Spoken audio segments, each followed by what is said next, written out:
L'été dernier, Sue Roger a reçu un appel lui demandant si elle pouvait accueillir un bébé oiseau abandonné. Une équipe de construction avait trouvé un nid en travaillant sur une rampe de stationnement et, après avoir déplacé, la mère n'est jamais revenue. Roger, le fondateur de la fondation Mia, a accepté de prendre en charge la petite colombe triste orpheline. Elle pensa que la colombe, qu'elle nomma Lovey, ne resterait avec elle que quelques semaines jusqu'à ce que le petit oiseau apprenne à manger et à voler. Mais chaque fois que Roger essayait de relâcher Lovey dans la nature, elle retrouvait l'oiseau sur son pont quelques heures plus tard. À l'approche de l'automne, Roger a ramené Lovey à l'intérieur de la maison pour la protéger du froid. Lovey a libre cours à la maison de Roger et peut voler où bon lui semble. Mais elle n'a jamais semblé intéressée par les autres animaux là-bas, jusqu'à ce qu'un petit chiot nommé Alfie se présente. Alfie a 8 semaines, mais il y a la taille d'un nouveau-né, a déclaré Roger au dodo.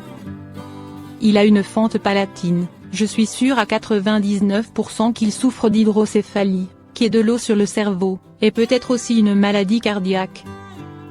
Au fur et à mesure qu'Alfie devenait plus fort sous les soins de Roger, il est devenu aventureux, mais ne pesant que 15 onces. Il est tout simplement trop petit pour jouer avec l'un des autres chiens de la maison. Il avait besoin de commencer à se socialiser, alors je l'ai laissé courir un peu partout dans la maison, supervisé, tout au long de la journée, a déclaré Roger. Mais il doit être surveillé très attentivement. Peut-être que Lovey a reconnu un autre petit orphelin ayant besoin d'un ami parce que l'oiseau a rapidement pris goût à Alfie. Lovey est en train de voler autour de la maison toute la journée, et j'ai juste remarqué que chaque fois que je posais le chiot, elle volait immédiatement vers lui, a déclaré Roger. C'est comme, pense-t-elle que c'est un autre oiseau? Parce qu'il a à peu près la même taille qu'elle, ils sont de la même couleur et elle n'interagit pas comme ça avec les autres chiens de la maison. Les deux ont maintenant développé leur propre langage spécial et leur style de jeu unique. Lovey aime sauter sur Alfie pour des promenades à dos de ferroutage ou le suivre dans la maison, ululant doucement et picorant sa fourrure. Ce sont les plus petits animaux ici, chacun ayant besoin d'un ami, a écrit Roger sur Facebook.